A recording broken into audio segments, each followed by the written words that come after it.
नमस्कार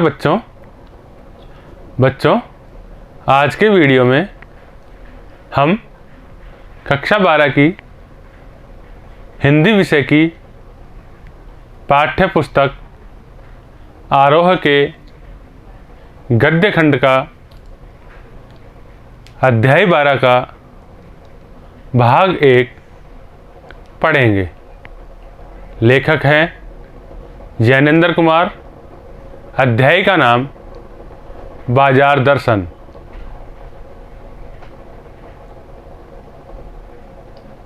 बच्चों, मेरा नाम है निर्मल कुमार गुप्ता और मेरे साथ हैं सुशीला चौधरी। शुरू करें बच्चों। ये है लेखक जैनेंद्र कुमार जी। इनका परिचय। इनका जन्म 1905 ईस्वी में हुआ। जन्म स्थान अलीगढ़ है जो उत्तर प्रदेश में है। जैनेंद्र जी को भारत सरकार द्वारा पद्म भूषण पुरस्कार से सम्मानित किया गया है। सन 1990 में इनका निधन हो गया। प्रमुख रचनाएं।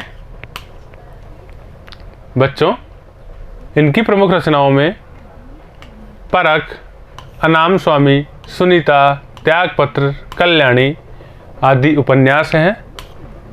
कहानी संग्रह हैं फांसी, नीलम, देश की राजकन्या, पाजेब आदि। पाठ का सार। बच्चों, लेखक ने इस अध्याय में आज के बाजारवाद पर व्यंग किया है। उन्होंने बताया है कि पैसे के प्रभाव से हम बिना आवश्यकता के भी वस्तुएं खरीदते जाते हैं। लेखक के एक मित्र बाजार में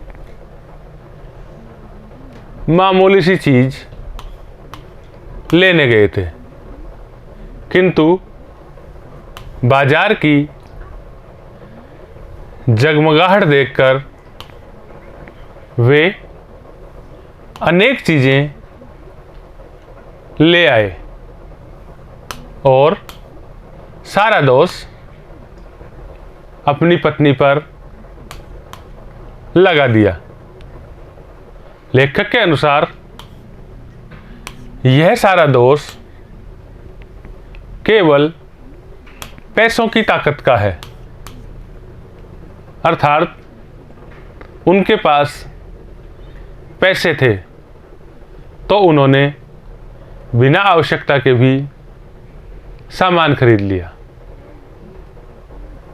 लेखक ने अपने दूसरे मित्र के बारे में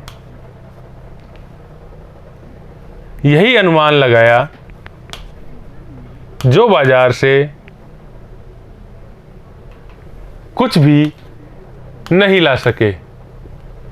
वे अपनी परचेजिंग पावर अर्थात सामान खरीदने की शक्ति के हिसाब से ही खुश है, अर्थात वे बाजार से कुछ खरीद नहीं पाए। उन्हें समझ नहीं आया कि उन्हें क्या खरीदना है। इस प्रकार वह भी उपभोक्तावाद के शिकार है। बाजारवाद अपने आप में महत्वपूर्ण है। लेखक के मित्र ने भी बाजार की जगमगाहट को ही दोषी माना है। जो लोग इस जादू के शिकार हो जाते हैं वे अपना ही नुकसान कर बैठते हैं। अर्थात हम बाजार गए और बाजार के चकाचौंध से हमने बिना आवश्यकता सामान खरीद लिया, इसमें नुकसान हमारा ही है। इसका दूसरा उदाहरण यह है कि लेखक का एक मित्र बाजार की जगमगाहट में इस प्रकार फंसा कि दिन भर घूमने के बाद भी वह बाजार से कोई वस्तु खरीद ही नहीं पाया। लेखक के अनुसार बाजार का जादू खाली और भरी जेब, अर्थात जब हमारे पास पैसे नहीं हो तथा जब हमारे पास खूब सारे पैसे हों, दोनों पर चलता है। यदि जेब खाली है और मन भरा हुआ है तब भी बाजार अपनी ओर खींचता है, और यदि जेब भरी है तो खरीदारी आप खूब करेंगे, बिना ज़रूरत के सामान लेंगे। परंतु व्यर्थ की चीज़ों की खरीदारी से बाजार का जादू और ज़्यादा प्रभावी होता है। लेखक के अनुसार बाजार जाने से पूर्व ही हमें मन में यह दृढ़ निश्चय कर लेना चाहिए कि हमें क्या खरीदना है। इससे व्यक्ति बाजार के जादू से अपने आप को बचा पाएगा और उसके द्वारा खरीदी गई वस्तु उसे आनंद प्रदान करेगी। लेखक के अनुसार व्यक्ति अपने मन को नियंत्रित कर जीवन के सभी महत्वपूर्ण निर्णय सोच विचार कर लेने चाहिए। चूरन बेचने वाले भगत जी का जीवन एक आदर्श जीवन है। इनका चूरन इतना प्रसिद्ध है कि अगर व्यापार की दृष्टि से बेचते तो वह एक धनवान व्यक्ति होते, किंतु भगत जी निश्चित समय पर घर से निकलते और चूरन की बिक्री से 6 आने की कमाई हो जाती थी, तभी तक चूरन बेचते। बाकी का चूरन फ्री में अर्थात बिना पैसे के बच्चों में बांट देते थे। बाजार का जादू भगत जी को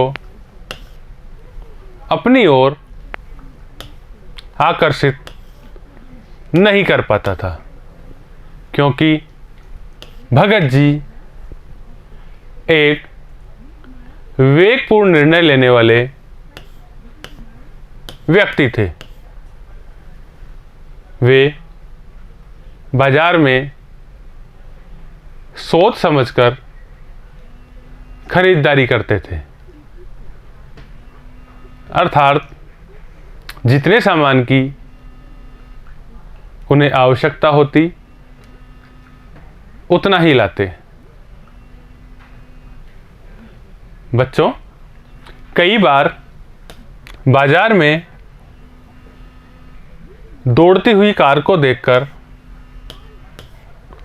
हम सोचते हैं कि काश हम भी किसी अमीर व्यक्ति के यहाँ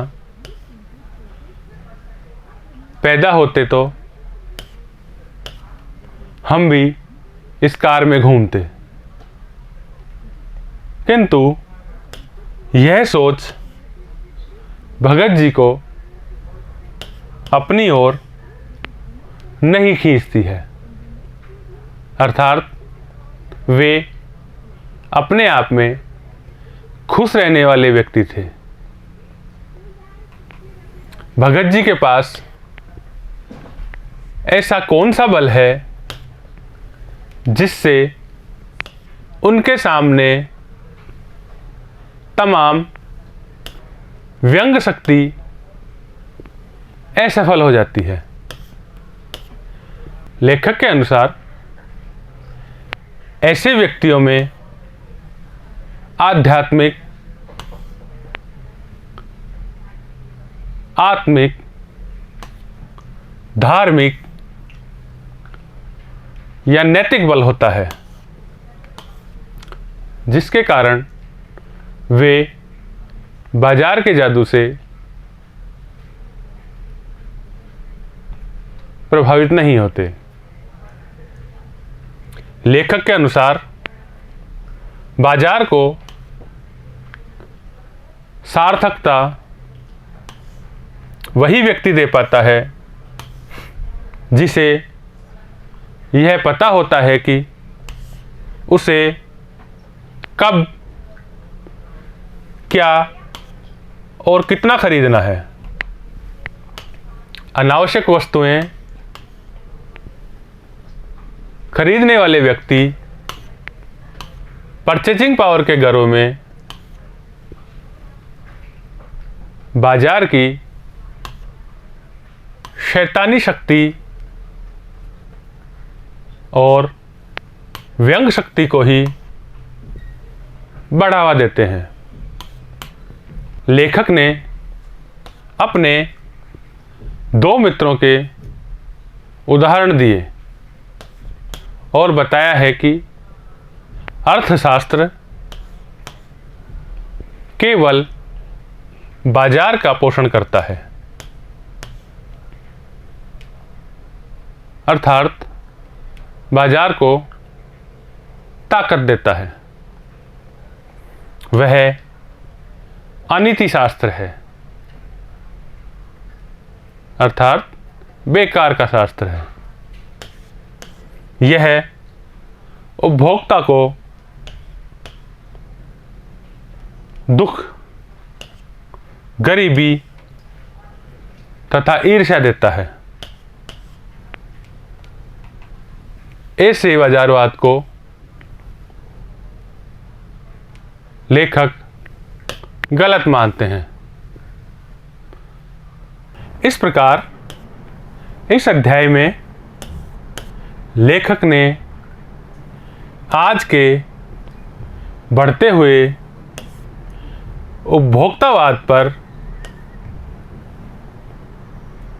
व्यंग्य किया है तथा संदेश दिया है कि हमें अपनी ज़रूरत के अनुसार ही बाजार से सामान खरीदना चाहिए। बच्चों, ये था इस अध्याय का सार। इसे आप वीडियो में बार बार देखें, समझें और याद करें। धन्यवाद।